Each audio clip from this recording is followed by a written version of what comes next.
passada, né? E agora, essa semana, nós vamos iniciar o Novo Testamento. E vamos iniciar com o estudo dos Evangelhos, tudo bem? Tá? Perguntas, por favor, se forem cabeludas, deixem por beleza. Né? Mas se for alguma pergunta assim que dê para eu responder, vou pedir só para deixar para o final, tá, gente? Para não parecer tão nervosa ali na frente. Vamos lá, primeiro de tudo, né? Vamos entender a palavra Evangelho, tudo bem? No mundo antigo, é no culto do imperador que o Evangelho, né? Evangelho adquire um significado religioso. Então isso foi lá atrás em um culto ao imperador. Não teve um significado primeiro, né? Podemos dizer assim, dentro da religião, tá?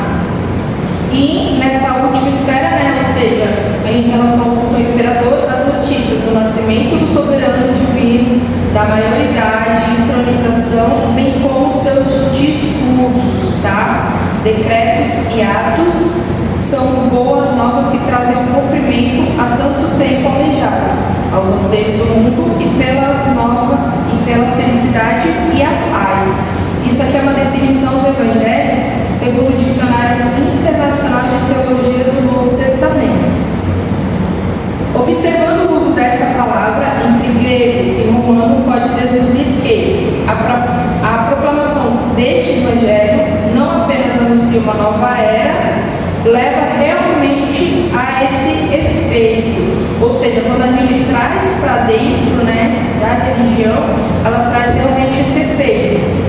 Segundo o Dicionário Internacional de Teologia do Novo Testamento, ele diz que a proclamação é de si mesma, o Evangelho, sendo que a salvação que ela proclama, né, já está presente nela. Ou seja, o Evangelho hoje ele vem proclamando a nossa salvação através de Jesus Cristo, ok? Trata justamente disso, de Jesus Cristo, tá? E o que é o Evangelho, né? A palavra Evangelho é mencionada com tanta frequência no Novo Testamento, várias vezes, é uma das palavras mais mencionadas, que este é claramente um termo que resume um tema central, que é o quê? O cristianismo. Ou seja, o Evangelho dentro da nossa Bíblia, hoje ele proclama a vinda de Jesus Cristo. E junto com Jesus Cristo ele proclama o quê? A nossa salvação, tá? E qual é o tema central do cristianismo, né? O Evangelho é uma notícia ao invés de instruções, ok? A gente pensa muitas vezes que é uma instrução, mas não, ele é uma notícia. O termo grego Evangelho, né, que significa Evangelho, é o diferencial entre a mensagem cristã e as outras religiões, né? Como foi dito, o Evangelho era a notícia de um grande evento histórico. Então o Evangelho ele sempre vinha anunciar algo muito grande, tá? Que mudaria a condição do ouvinte e que exige uma resposta. Ou seja, esse evento ele mudaria o quê? A condição de quem estaria a ouvir essa palavra, tá? Assim, o Evangelho é uma notícia do que Deus fez para cumprir a salvação através de Jesus Cristo e na história da humanidade. Isso não é um aviso acerca do que devemos fazer para alcançar a Deus. Nós não temos a condição de conquista tal essa salvação. Nós ganhamos essa salvação por graça de Deus. Ou seja, nós não temos a condição de ir até Deus e pedir a salvação.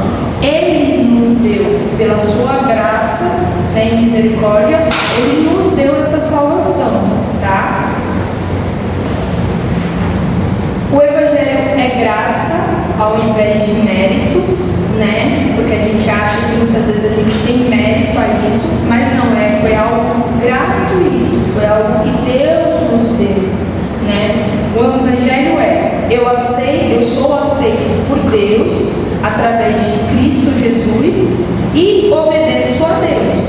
A religião eu obedeço a Deus, portanto sou aceito por Deus, né? Então eu vou falar novamente para a gente entender melhor essa frase. O Evangelho eu sou aceito por Deus através de Cristo Jesus e por este motivo eu obedeço a Deus, né? A religião não, ela fala assim, eu obedeço Deus, portanto sou aceito por Deus.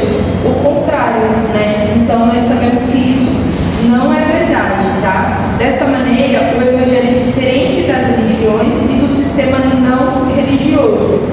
Com a religião, você pode guardar os mandamentos para ganhar a sua salvação. Que nós temos os mandamentos guardados em nós e que devemos cumprir todos eles, né? E com o sistema não religioso, você busca ser seu próprio Senhor e Salvador, se desconectando dos mandamentos de Deus. E a partir do momento que nós nos desconectamos do mandamento de Deus, tudo dá errado na nossa vida. Por quê? Porque a gente deixa a nossa carne falar mais alto, a nossa natureza pecaminosa falar mais alto, e não vamos ter o quê? Essa obediência a Deus, né? A incredulidade faz com que o Evangelho da graça se separe de Deus. Porém, uma carência profunda na crença do Evangelho é também a causa principal das fraquezas espirituais, dos medos e orgulho cristão, né? Ou seja, quando a gente é incrédulo no Evangelho, isso faz com que nós nos afastamos de Deus, ou seja, nós estamos distantes de Deus porque não estamos escutando a palavra dele, os ensinamentos dele, né? Através das Escrituras. E isso, essa carência profunda de crença, ou seja, quando a gente não acredita no Evangelho e isso também traz o quê? Uma fraqueza espiritual, porque a gente se fortalece na Escritura, né? O medo e o orgulho, ou seja, a gente deixa a nossa carne falar, porque por nós mesmos a gente já sente aquele medinho, aquela ansiedade, né? E a gente tem muitas vezes o quê? Um ego muito grande, né? Então isso são coisas que o Evangelho ele vai o quê? Ele vai destruindo, ele vai tirando da gente, tá? Então, cadê? Aqui. Porque em seus corações sempre estão analisando o seu relacionamento com base. Obedeço a Deus, portanto sou aceito por Ele. Não é porque nós simplesmente obedecemos que nós somos aceitos, é o contrário.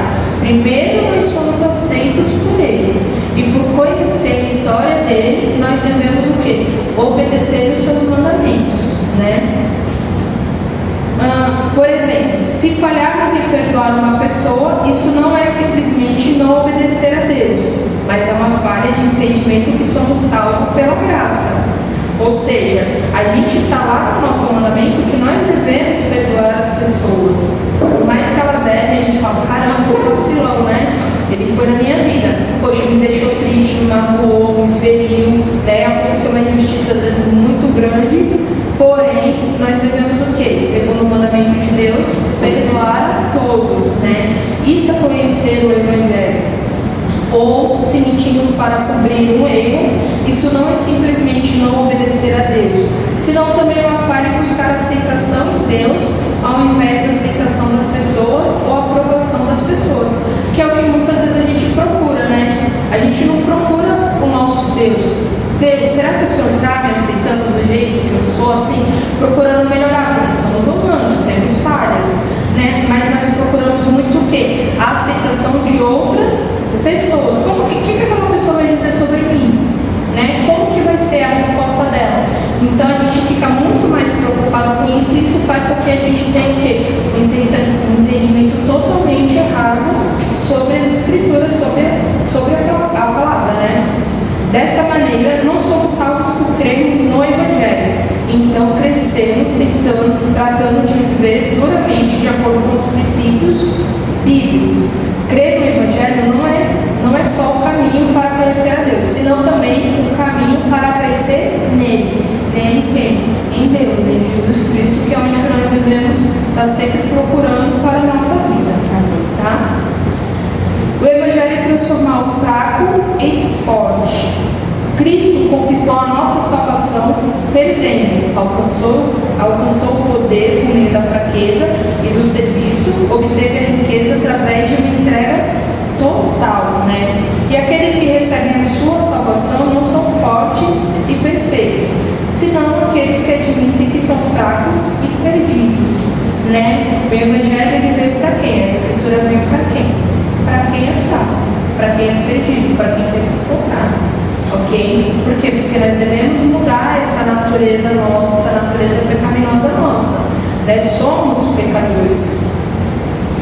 Este modelo cria pessoas diferentes, nos quais existem valores completamente diferentes do mundo em relação ao poder, conhecimento, posição e riqueza.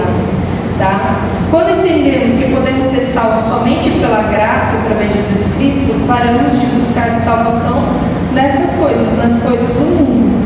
Né? A morte na cruz, a graça de Deus, portanto, nos liberta da escravidão, do poder dessas coisas materiais e de um estilo mundano de se viver. Para isso, eu peço que vocês abram a Bíblia em Mateus 5, 14, 16.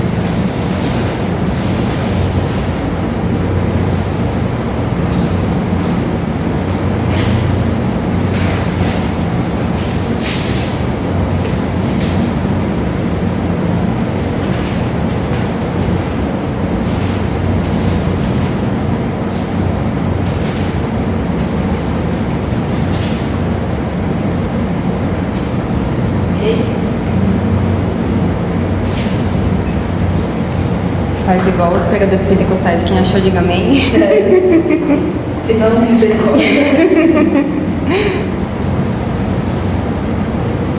Podemos? Ele diz assim, a minha versão é NVI, tá, gente?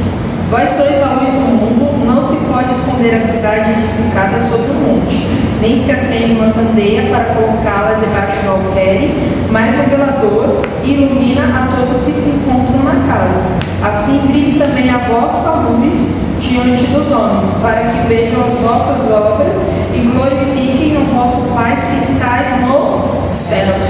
Né, gente? Quando a gente se comporta nesse mundo, a gente tem que se comportar parecido com Jesus Cristo, né? Mostrar a luz de Deus, a luz de Jesus Cristo, aquilo que Ele é na nossa vida. Né? Então, para isso, nós precisamos o quê? Conhecer bem as Escrituras. Como foi falado aqui, né? A gente tem um modelo que cria pessoas diferentes no mundo, mas nós não podemos nos moldar a esse modelo. Nós temos que nos moldar segundo as Escrituras, segundo o Evangelho, e se Jesus Cristo é o nosso maior modelo. É Ele que nós devemos seguir. O que são os Evangelhos? Os primeiros 4 livros do Novo Testamento são chamados de Evangelhos. Ok? A palavra Evangelho vem de uma transliteração da mesma palavra grega e significa boas novas. Tá? Então a palavra Evangelho, que vem do Evangelho, né, ele significa boas novas. No Novo Testamento nunca se refere a um livro, porém denota a vinda de Cristo e a mensagem a seu respeito. Tá? Então o Evangelho aqui, ele traz as boas novas. Quais são as boas novas? Jesus Cristo está vindo. Ok? Não apenas a vinda dele, mas toda a palavra fala sobre ele, sobre a vida dele, os feitos dele, os milagres deles. Isso nós podemos ver em Marcos 1:1.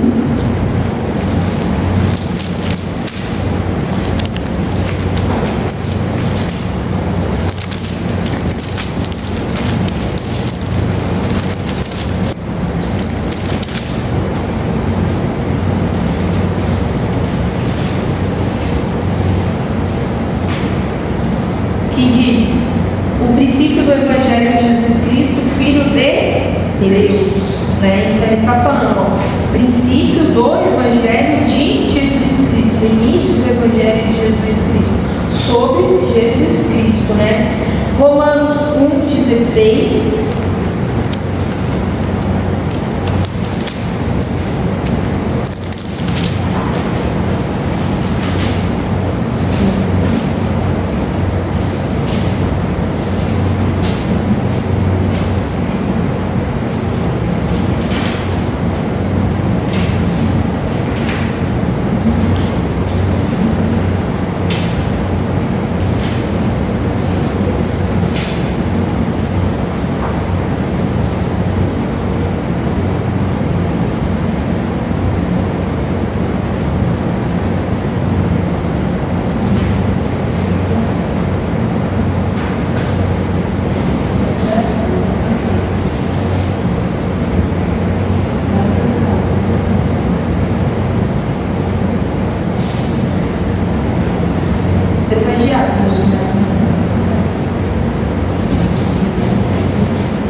para a salvação de todo aquele que crê, primeiro do judeu e também do grego, né? Ou seja, o Evangelho ele é o poder de Deus para a salvação. Aqui ele está especificando, né, que é primeiro do judeu e depois do grego, porque a gente sabe que foi escrito para aquela época, né? E hoje o Evangelho é para todos.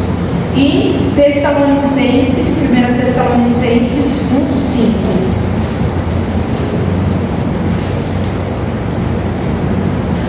Isso é mais difícil de encontrar. Cada depois de quem? Depois de Colossenses, que é depois de Filipenses, que é depois de Efésios.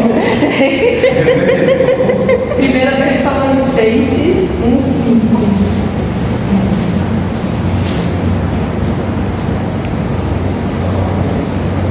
Senhor, pastor Samuel aqui do lado. O bom que a unção já vai ler. Todo mundo encontrou já? Sim. Ah, eu também procurou no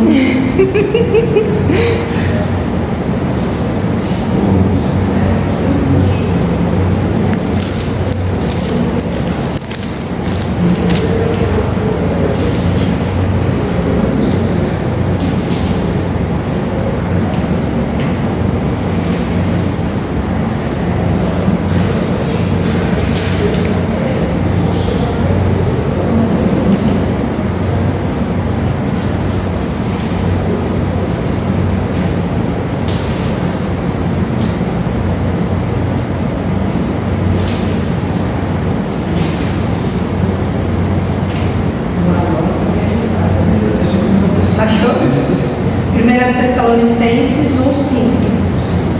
Isso. É assim, o curso que é difícil deixar, mas achou? Amém. Que ele diz assim: porque o nosso Evangelho não chegou até vós tão somente em palavras, mas sobretudo em poder no Espírito Santo e em plena convicção, assim como sabeis ter sido nosso procedimento entre vós e por amor de vós, né? O Evangelho chegou através para a gente, né? Através do poder do Espírito Santo, não somente palavras. Nós sabemos que hoje o Espírito Santo ele age sobre a nossa vida, né? Amém? Amém. E aí ele fala assim: pelo fim do século II, entretanto, os cristãos passaram a chamar os livros que registram a vida de Jesus de Evangelho, ainda que a aplicação original da palavra não tenha sido abandonada, já que seu título assume a forma. O Evangelho segundo Mateus, o Evangelho segundo Marcos, o Evangelho segundo João, o Evangelho segundo Lucas, né?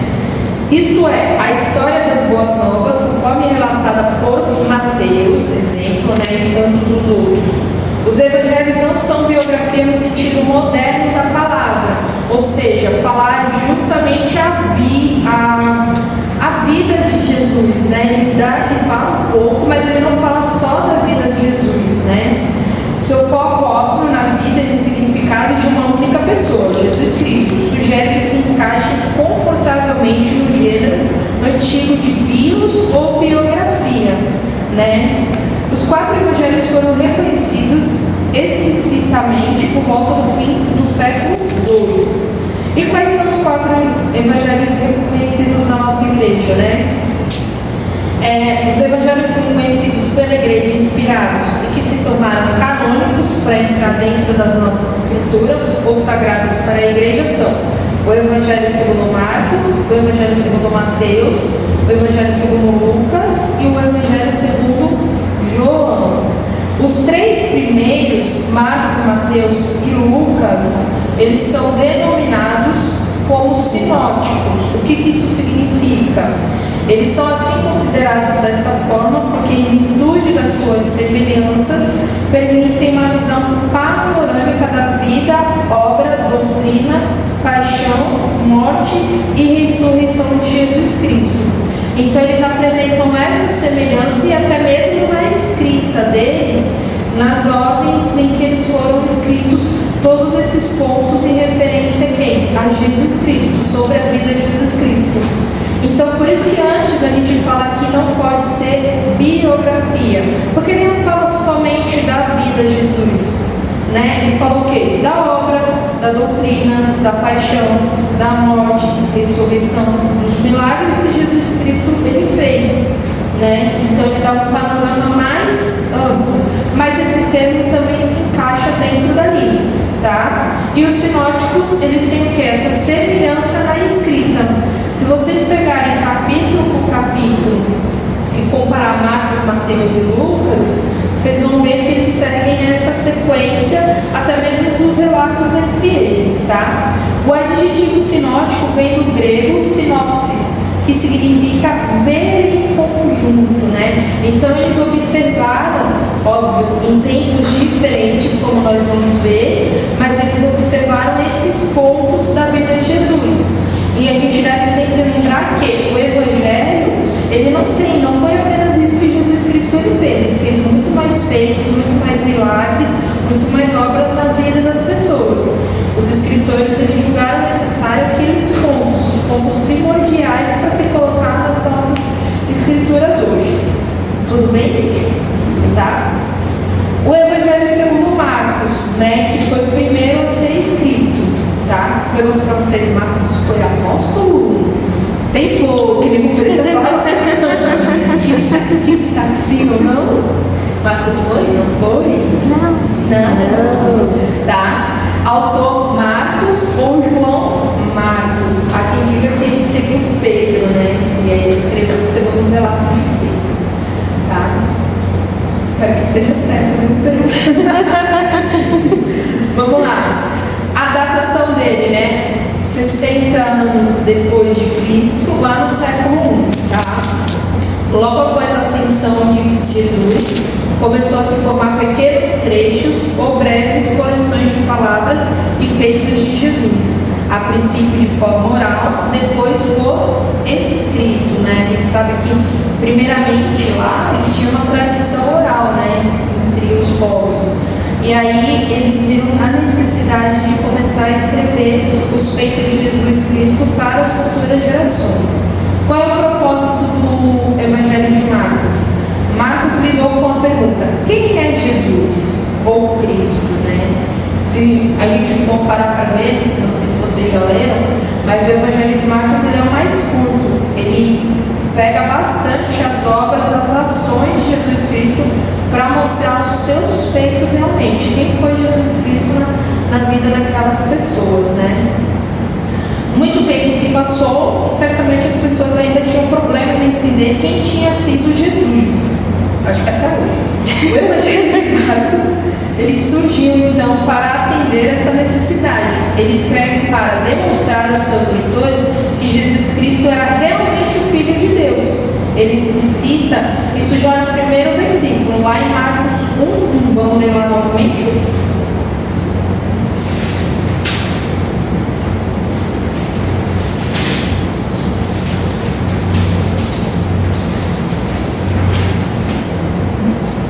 Assim, princípio do Evangelho de Jesus Cristo, Filho de Deus.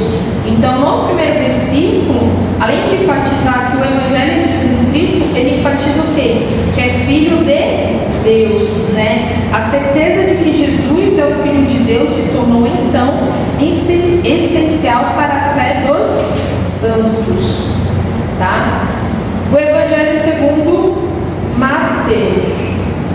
Autor: uma tradição digna de confiança atribui a Mateus a autoria desse livro. Muito pouco se diz acerca dele no Novo Testamento. Sabemos, entretanto, que ele era coletor de impostos. Ele era judeu, né? Mas ele trabalhava para os romanos coletando impostos do governo romano. E que foi chamado pelo Senhor para ser seu discípulo e apóstolo. Então Mateus ele caminhou lado a lado com Jesus. Ele sim era apóstolo, tá?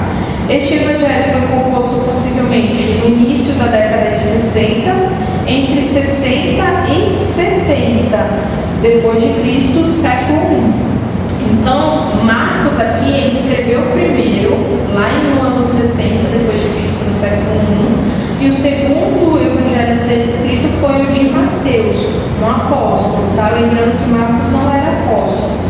Qual é o propósito dele? O tema central deste evangelho é Jesus, o Rei Messias. Mateus, escrevendo aos judeus e conhecendo as suas grandes esperanças, apresenta Jesus como o único que cumpre as escrituras do Antigo Testamento com relação ao Messias. Ou seja, ele pega toda aquela profecia messiânica que eles tinham no Antigo Testamento e coloca dentro do evangelho dele. Então ele realmente, ele fala, apresenta Jesus como que cumpriu as escrituras que estão no Antigo Testamento. Tudo aquilo que foi dito pelos profetas, como nós vimos no nosso estudo. Por meio de numerosas citações do Antigo Testamento, ele mostra que o Messias deve ser, por um registro das palavras e atos de Jesus, prova que ele era esse Messias. A repetição frequente das palavras reino e reino dos céus revela outro tema importante do Evangelho de Mateus. Expõe o reino dos céus prometido no Antigo Testamento, proclamado por João Batista e por Jesus, representado agora pela igreja e triunfante na segunda vinda de Jesus. Então vamos ver, ele primeiro foi prometido lá no Antigo Testamento. Isso a gente vai ver em Mateus 11:13.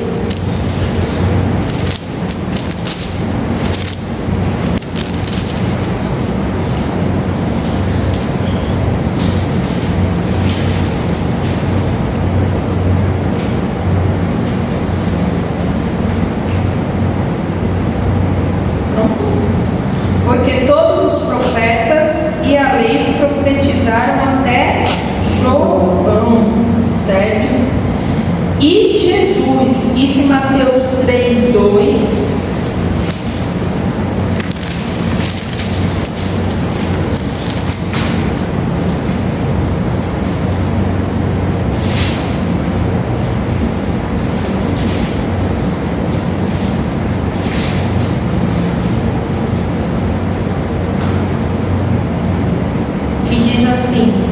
Arrependei-vos porque está próximo o reino dos céus.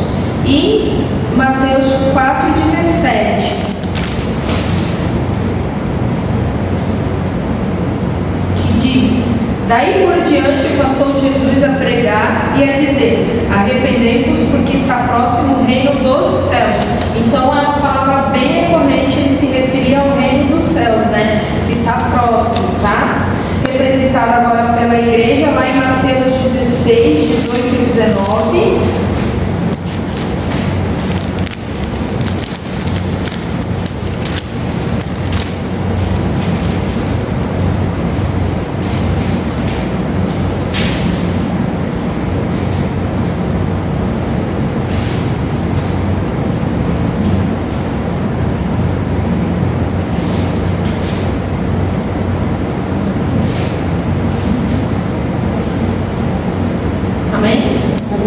Que também diz assim: também eu te digo que tu és Pedro, e sobre esta pedra edificarei a minha igreja, e as portas do inferno não prevalecerão contra ela.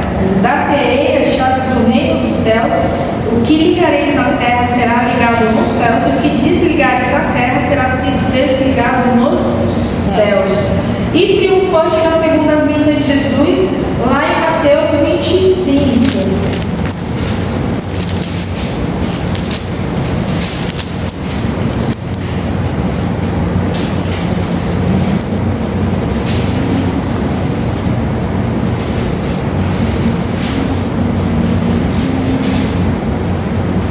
No versículo 31 e no versículo 34.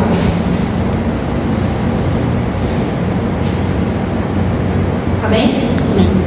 Que diz assim: quando vier o Filho do Homem na sua majestade, todos os anjos com ele, então se assentará no trono da sua glória. E no versículo 34 diz assim: então dirá o rei aos que estiverem à sua direita: vinde benditos de meu Pai, entrai na posse do reino que vos está preparado desde a fundação do mundo. Glória a Deus. Amém. Tá, gente? Então aqui ele está anunciando o que? A segunda vinda, de Jesus Cristo, que é o que nós estamos aguardando, tá? Então vocês podem ver que no Evangelho de Mateus ele falou bastante, sobre o reino dos céus. Por quê? Porque, como eu falei para vocês, a gente está aqui somente de passagem, né? A gente está no processo de transição. A gente sabe para onde que nós queremos ir, a quem nós devemos seguir, né? Que é Jesus Cristo, o nosso lugar é os céus, ok? O Evangelho segundo Lucas, essa é a aula mais rápida da nossa vida.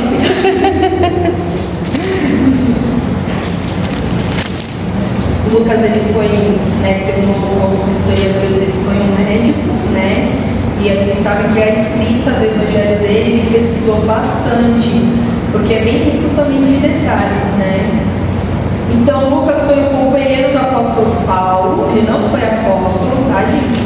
Os escritores cristãos dos primeiros séculos nos dizem que Lucas escreveu o Evangelho, que leva seu nome, e que substancialmente era o mesmo que ele, Paulo, pregava entre os gregos, o que foi produzido e publicado entre o povo grego, tá? Não há data, consenso, né, entre os especialistas sobre esse período exato em que Lucas compôs seu Evangelho. Os conservadores, né, supõem que o evangelista tenha escrito sua obra em 2 volumes, por volta de 70 depois de Cristo, lá no século I. Então ele vem escrevendo o Evangelho após o Mateus, tá? Qual é o propósito dele? O Evangelho segundo Lucas apresenta-nos uma narrativa histórica que expõe Jesus Cristo como perfeito homem divino. Ele buscou a perfeição de Jesus Cristo, né? Lucas escreveu especialmente para o povo grego, cuja missão era melhorar o homem, moral, intelectual e fisicamente, e cujo ideal era o homem perfeito, assim como os judeus fracassaram ao obter a salvação por meio da lei das cerimônias, da mesma maneira que os gregos fracassaram em obtê-la mediante a cultura e a filosofia e a educação, né? Que para os gregos é o que a lei era para os judeus, o mestre que os levaria a Cristo. Então aqui nós temos 2 focos, né? Judeus, eles levavam o quê? A lei. Então eles seguiam a lei de Moisés, né? E os gregos, a gente já sabe que ali os gregos eles já tinham um estudo, uma cultura totalmente diferente, os seus filósofos, né, tinham os seus deuses e tudo mais. Então, para os gregos, né, eles fracassaram por quê? Porque eles tinham uma cultura, a filosofia e a educação. Esses 3 pontos era a lei para os gregos. Então, eles acreditavam a isso fielmente, né? E por não lerem, né, o Evangelho, por não acreditarem em Jesus Cristo, foi um fracasso para eles, né? Porque quando Jesus Cristo veio, ele quebrou a lei de Moisés. Você não precisava mais seguir ela. Você tinha que seguir os mandamentos que ele resumiu até no primeiro mandamento, que é amar a quem? A Deus acima de todos, né? Jesus, ele nos remete a isso, né? Então Jesus, ele mostrou o quê? Quando ele veio como homem encarnado, ele mostrou que você poderia ser um homem perfeito para Deus, né? Que você poderia não pecar, que você poderia viver nesse mundo, porque ele viveu igual a nós, né? Sem pecar, como uma pessoa normal. Ele nos mostrou isso, né? Que você precisava somente o quê? Das escrituras. Você só precisava do quê? De obedecer ali os mandamentos de Deus, entendeu? Não precisava mais. Então ele veio quebrando tudo isso, tá?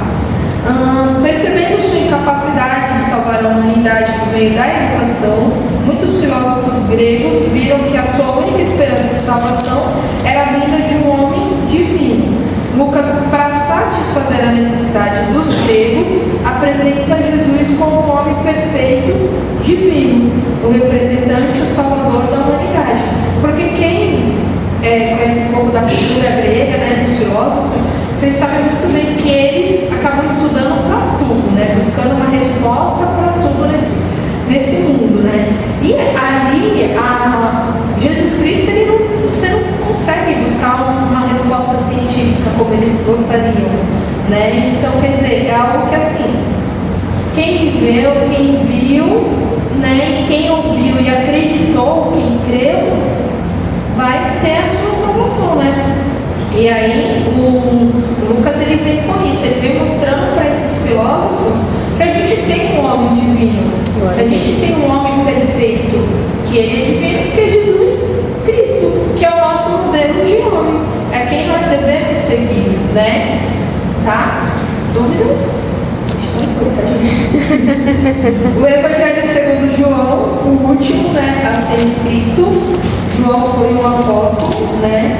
Ele diz assim: o Evangelho de João não declara explicitamente seu autor, porém, diversos escritores do primeiro século merecem a nossa confiança e nos informam que João escreveu seu Evangelho no fim do primeiro século e que era substancialmente a incorporação da sua pregação das verdades mais profundas que ele aprendera por meio da comunhão íntima com Jesus Cristo. Então, na verdade, o Evangelho de João, eles deram, assim, os autores, né, os historiadores, eles falaram que era o Evangelho de João, principalmente pela sua escrita, tá? O seu modo de falar, o seu modo de se referir a Jesus Cristo, né? Isso foi o que eles deram autoria ao Evangelho de João, pela sua escrita, né? A Bíblia de Estudo Thomas Nelson, ela diz assim: a leitura mais clara da evidência de sua autoria é ainda a mais tradicional. É altamente provável que João, o filho de Zebedeu, discípulo a quem Jesus amava, tenha escrito o quarto evangelho, né? Como eu falei para vocês, justamente pela escrita do evangelho, como ele se referia, comparado a outras escritas, e aí a essa semelhança foram que eles deram o Evangelho de João, o quarto Evangelho. Os eruditos conservadores apontam que a composição desse Evangelho ocorreu no início da década de 90, depois de Cristo, né, no século I. Então, praticamente, né, 20 anos depois do Evangelho de Lucas, tá? Propósito, né? Vamos abrir João 20.